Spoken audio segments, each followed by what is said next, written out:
Salut tout le monde et bienvenue dans cet horoscope pour la semaine du 29 août au 4 septembre. Donc, on termine enfin le mois d'août. J'espère que ça aura été un bon mois pour vous.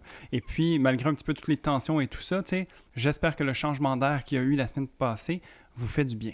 Salut, moi c'est Gabriel, je suis astrologue et ensemble je propose qu'on regarde un petit peu comment le ciel qui tourne au-dessus de notre tête va venir se manifester dans nos vies. Alors, comme la semaine dernière, j'ai commencé à vous décrire la semaine à travers les différentes lunaisons. Je vais continuer de faire ça, mais je vais également ajouter les dates, en fait, pour les périodes. Comme ça va vous donner un petit peu une ordre dans le temps de comment est-ce que ces lunaisons-là vont venir se manifester chez vous. Merci d'ailleurs à ceux qui ont fait le commentaire.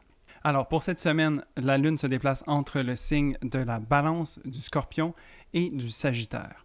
Ce qui est intéressant à noter, c'est qu'on va venir ressentir vraiment à travers ces différents placements de la Lune, comment est-ce que ça vient changer la donne un petit peu pour le reste de l'année à venir, parce que la grosse période de tension qu'on avait à vivre, elle est maintenant derrière nous. Et donc, on va regarder ça lune par lune.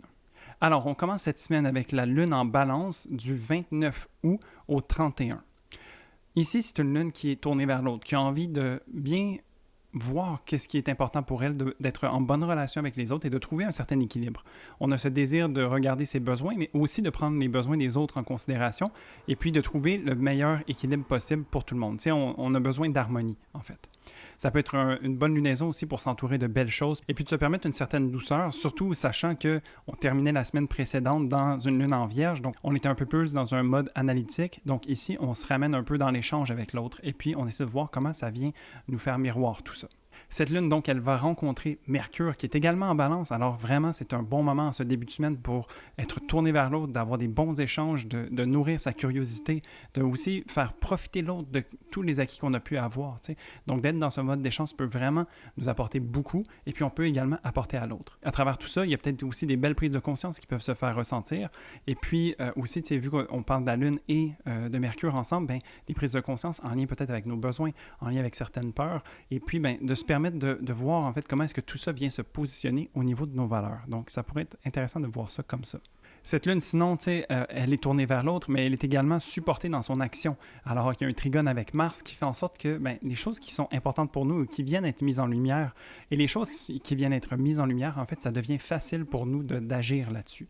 Mercure est en Gémeaux, donc il y a cette fluidité, cette flexibilité à vouloir manœuvrer au mieux possible. Et puis, donc, c'est comme si on avait, le Joker dans son jeu, et puis on était capable de vraiment venir tourner la situation. Et on a tout en sa possession pour agir au mieux pour soi et pour les autres. Donc ici, je trouve que les éléments d'air viennent vraiment travailler ensemble. À part de ça, cette lune, elle est en opposition avec Jupiter qui est rétrograde dans le signe du Bélier.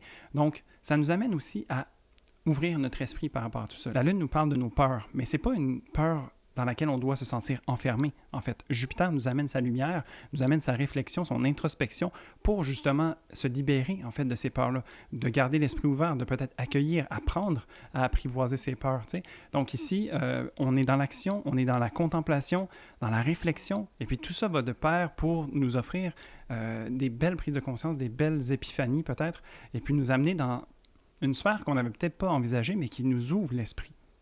Donc, vraiment, de rester ouvert, ça peut être vraiment intéressant ici. Donc, tout ça, ça se supporte quand même assez bien. La petite tension avant que la Lune change de signe, ça va être qu'elle va rencontrer Pluton en aspect de carré. Donc, ici, la Lune en carré à Pluton, ça vient nous mettre la focale sur les choses qui vont peut-être être inconfortables. Donc, on se permet de voir beaucoup de choses, d'agir, de garder l'esprit ouvert et tout ça. Donc, tout ça, c'est très beau. Mais Pluton a toujours ce petit tempérament de tough love que j'appelle, comme un amour brut un petit peu, qui va venir nous faire voir en fait la chose, l'épine dans le pied qu'on a, et puis comment est-ce qu'on peut l'adresser pour se permettre de s'en libérer. C'est sûr que c'est pas agréable, ça fait pas nécessairement du bien sur le moment, mais ça peut nous libérer pour la suite, puis on va pouvoir potentiellement mieux en profiter. Donc c'est peut-être une étape à franchir, mais je pense que ça pourrait vraiment être intéressant ici. De sortir les blocages un petit peu, d'être vraiment factuel par rapport à soi-même, de se regarder en face, puis de se donner les moyens d'agir de manière juste et puis alignée sur soi. Je pense que ça peut nous servir à tous.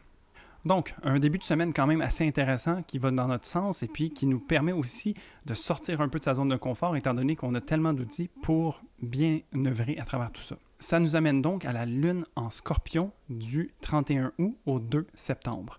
Ici, une lune qu'on est habitué depuis quelques mois de ressentir quelques intensités. La lune en Scorpion, c'est une lune qui nous amène profondément à l'intérieur de nous. Ça nous amène à contacter des émotions qui sont bien cristallisées à l'intérieur de soi. Ça nous amène à se regarder en face avec une honnêteté, une franchise qui est peut-être glaciale, tu sais. Mais c'est encore une fois pour le mieux. Avec toutes les transformations potentielles qu'on a vécues juste avant que la lune traverse dans le signe du Scorpion, qu'est-ce que ça nous a ouvert, tu sais? Est-ce que peut-être qu'on a ouvert certaines blessures, certains relents du passé? Comment est-ce qu'on pourrait se permettre de plonger à l'intérieur de ça pour aller accueillir tout ça? Parce que l'idée d'une lune en Scorpion, oui, elle est en chute et c'est un petit peu plus difficile parfois, mais c'est de voir en fait comment est-ce que ces poids peuvent nous empêcher d'avancer et puis de se permettre de les dénouer, d'aller à leur rencontre, de les faire fondre potentiellement, tu sais, et de se laisser traverser par les émotions. Ça peut nous amener à de nouveaux endroits et ça peut être porteur de grandes choses. Donc, vraiment de se permettre cet exercice-là peut être cathartique, tu sais, d'une certaine façon, où ça peut nous libérer, je dirais. Cette lune, donc, est fait, comme à l'habitude depuis quelques mois, son passage où est-ce qu'elle va être en conjonction avec le nœud sud. Donc, il y a également cette idée de purge à travers tout ça. On a besoin de relâcher des choses à l'intérieur de nous. À quoi est-ce qu'on tient mordicus qui peut-être ne nous sert plus? Est-ce qu'il y a certaines blessures psychologiques? Est-ce qu'il y a certaines émotions très enfouies ou intenses qui viennent peut-être nous ralentir ou nous stopper carrément, tu sais? Donc, c'est un appel au courage. Avec une lune en Scorpion maîtrisée par Mars, on a besoin d'agir, on a besoin d'aller à l'avant, de se tenir droit pour soi, puis d'affronter en fait ces démons. Alors ici, c'est vraiment, encore une fois, l'opportunité de le faire. Et puis, bien, étant donné qu'on se permet ce relâchement, ce lâcher-prise, ça peut nous amener aussi des surprises. Parce que cette lune, elle va également faire son opposition mensuelle à Uranus, qui nous amène à se découvrir sous un nouveau jour. Parce que Uranus est toujours là pour nous surprendre, même si on va faire plusieurs passages ici avec le nœud sud, avec Uranus, on a toujours quelque chose de nouveau. C'est pas cette idée de vider ou de ne plus avoir rien à faire. Donc, c'est pas une course, en fait, cette purge qu'on est en train de faire. C'est plutôt de voir comment est-ce qu'à travers l'expérience, on finit par devenir plus fort, plus grand peut-être, et puis que les problématiques que l'on voyait comme des montagnes sont en fait devenues des monticules. Donc, il y a vraiment cette évolution qui nous est offerte ici, et puis c'est pas parce qu'on est rendu à un monticule qu'on n'a pas la montagne derrière, tu sais. Donc, d'une certaine manière, c'est un appel au discernement, puis à savoir que la vie, en fait, ne termine pas. C'est une perpétuelle aventure qui continue de se déployer devant nous. Et puis, c'est de voir, en fait, à quelle hauteur est-ce qu'on est prête à la rencontrer. T'sais. Donc, plus on avance, et puis plus on se libère. T'sais. D'une certaine façon, c'est un mouvement, c'est un momentum qu'on lance ici. Donc, ça ici, on est habitué, ça fait plusieurs mois qu'on y passe, et ce qui est intéressant ici, c'est qu'on est sorti des aspects de tension du mois d'août, où est-ce qu'il y avait beaucoup de tiraillements. La Lune ici ne fait qu'un carré avec Vénus, et puis ça, c'est quand même un transit intéressant, où est-ce que, certes, il y a un peu de conflit potentiel entre ces besoins que la Lune représente et ces valeurs que Vénus représente, mais il y a toujours moyen ici de créer une cohésion, de créer quelque chose qui peut résonner à l'intérieur de nous. Ce qui vient rattacher ces deux planètes en leur signe, c'est cette fixité, donc ce désir d'authenticité et de vrai, d'honnêteté envers soi-même. Donc, comment est-ce qu'on peut répondre aux valeurs du cœur en répondant à ses besoins internes? Je pense qu'ici, il y a vraiment matière à réflexion et puis que si on se permet d'aller à la rencontre, de lâcher prise peut-être sur certaines croyances qu'on a, bien, on s'ouvre la porte à quelque chose de plus léger et de plus en adéquation avec soi-même. Donc, je pense qu'ici, ça peut quand même être bénéfique. D'autant plus que Vénus est une des planètes les plus bénéfiques dans le ciel. Je parle souvent des planètes plus difficiles, mais Vénus, c'est une des planètes qui nous veut du bien, surtout pour les gens qui sont nés de nuit. Et donc, ça fait le tour de la Lune, mais pendant cette période, on a aussi Mars qui va être en sextile avec Jupiter. Et donc ici, c'est comme si on avait un peu le vent dans les voiles. On est capable d'avoir un peu plus de flexibilité, plus de légèreté. On sort du mois d'août, comme je disais, et puis en ce début septembre, ça nous fait du bien de pouvoir utiliser notre mental un peu plus, de pouvoir calculer les choses qui nous sont disponibles et d'agir rapidement. Parce que ici, Jupiter amplifie l'action de Mars qui a envie de bouger, qui a envie de découvrir des choses, puis de peut-être faire 1 million de choses à la fois. T'sais? Donc, il y a vraiment ici beaucoup de mouvement qui est lancé. Et donc, tout ça nous amène à la lunaison en Sagittaire du 2 au 4 septembre.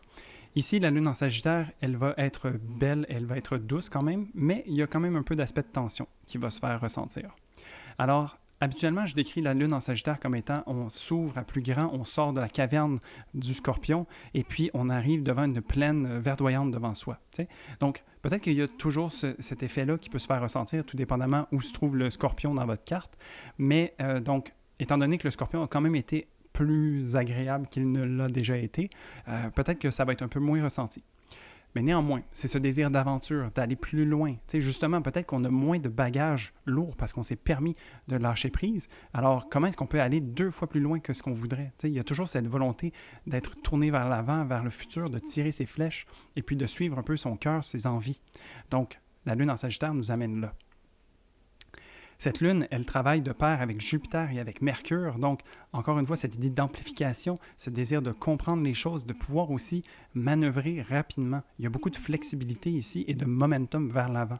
Donc, avec Jupiter qui est en Bélier, Mars qui est en Balance et la lune qui est en Sagittaire, pour moi, ça me dit, là, c'est le vent dans les voiles, justement. Tu sais, on souffle sur les braises, le feu prend et puis, on a le goût d'avancer. Tu sais, la chaudière est chaude. Je sais pas, j'ai une image de train. Et donc, c'est vraiment cette lancée. Et puis, c'est assez raccord, comme je disais, avec l'énergie du Sagittaire. Mais ce qui arrive qui est nouveau ici, c'est que la Lune en Sagittaire va faire ses oppositions avec Mars. Et puis ça va durer pendant plusieurs mois. Comme on sait, Mars en Gémeaux va être présent dans ce signe pendant environ 7 mois jusqu'à mars de l'année prochaine. Et donc, la Lune ici va toujours venir faire son opposition. Donc, c'est de voir comment nos actions sont raccords avec nos besoins. Ici, il y a peut-être un peu d'opposition, peut-être qu'on a envie d'aller vers l'avant, mais qu'on a envie d'agir ici et maintenant, tu sais. Donc, il y a peut-être cette volonté, comme je disais, de se projeter avec la Lune en Sagittaire, et puis avec Mars en Gémeaux, d'agir concrètement ici et maintenant, tu sais. Donc, c'est un peu comme si on était en train de prévoir un voyage à long terme, mais en même temps, on avait envie de faire 1 million d'activités autour de ce qui se présente à nous. Donc, c'est ici un petit peu cette tension, mais il y a moyen, encore une fois, de raccorder tout ça, de voir comment est-ce que peut-être les petits pas qu'on fait autour de soi, les actions qu'on pose au quotidien peuvent s'additionner et nous amener à avancer. T'sais. Donc, des fois, on a peut-être l'envie de vouloir être là-bas tout de suite, mais peut-être qu'il ne faut pas oublier non plus tous les pas qui nous amènent jusqu'à là. Et puis, c'est un peu ce que Mars en Gémeaux nous amène ou nous propose de faire. Donc, c'est de voir comment est-ce que les choses s'additionnent pour atteindre un but, plutôt que d'être dans la projection de ce qui sera. Donc, ça nous ramène vraiment au moment présent. Et puis, si on peut être présent à soi, à son monde intérieur, à ses émotions, à ses peurs, à ses besoins, bien, je pense vraiment que lentement mais sûrement, puis quand même assez rapidement, on peut aller dans la direction qu'on a envie. Plus tard et pour terminer la semaine, la Lune va être en carré avec le Soleil et avec Neptune. Donc, ici, on se rappelle en fait que Mars en Gémeaux, il est là depuis peu. Ça va faire environ 1 semaine et quelques jours, mais il va rester là pendant longtemps. Donc, on est en période d'adaptation. Ici, le carré entre la Lune et le Soleil, ça peut être un peu justement cette prise de conscience. On est comme un peu tiraillé ou en tension par rapport à ce qu'on veut faire à l'extérieur et ce qu'on veut faire à l'intérieur. Un peu ce que je décrivais avec la Lune et Mars. Donc, c'est vécu vraiment au niveau de l'identité, au niveau de l'ego, au niveau aussi de comment est-ce qu'on se sent par rapport à soi. Tu sais, un petit peu dans nos ressentis, dans nos sentiments. Donc, de vraiment rester conscient en fait de ce qui nous habite peut nous aider à dénouer tout ça. Et puis, il faut prendre le temps qu'il faut pour faire ça parce qu'avec la Lune qui est en carré à Neptune, on ne peut pas forcer la note. On a besoin justement de garder l'esprit ouvert, d'être en mode contemplatif et puis de se laisser inspirer d'une certaine façon. Parce que sinon, on s'aligne sur de la confusion si on essaie d'aller trop vite. Donc ici, cette fin de semaine nous amène vraiment à recalibrer en fait la vitesse de croisière à laquelle on navigue. Il y a eu beaucoup de changements la semaine dernière, on s'adapte à tout ça, et puis il y a encore beaucoup de planètes qui sont rétrogrades dans le ciel, d'autant plus maintenant, et donc on a besoin de se placer en fait pour que ça soit juste pour soi. Donc oui, on peut garder notre regard tourné vers le futur et d'avoir le cœur ouvert, mais il faut le faire de manière juste pour soi. Et donc, voilà, ça fait le tour de la semaine, quand même une semaine assez intéressante qui nous amène un petit peu à des endroits nouveaux. Tu sais, comme je disais, la semaine précédente est venue placer un échiquier un petit peu différent et on s'adapte à tout ça, on apprivoise. Donc, on est vraiment ici en train de voir en fait de quoi sera fait le reste de l'année. J'espère que tu as apprécié cette vidéo. Si c'est le cas, n'hésite pas à mettre un pouce, ça me fait plaisir de voir que tu apprécies les vidéos que je crée. Et puis, si ce n'est pas déjà fait, je t'invite à t'abonner à la chaîne. Comme ça, à chaque semaine, tu peux voir ces vidéos-là arriver. Et en commentaire, je serais curieux de savoir, en fait, comment est-ce que ça s'est passé, ces changements de vitesse, puis comment est-ce que tu sens l'énergie globale en ce moment? Est-ce que ça semble aller dans ton sens ou est-ce que tu trouves que c'est un petit peu déroutant, tout ça? Je serais vraiment curieux de pouvoir échanger avec toi. Et donc, voilà, ça fait le tour de cet horoscope. J'espère que tu vas passer une très belle semaine et je te dis à la prochaine pour un prochain horoscope. Salut!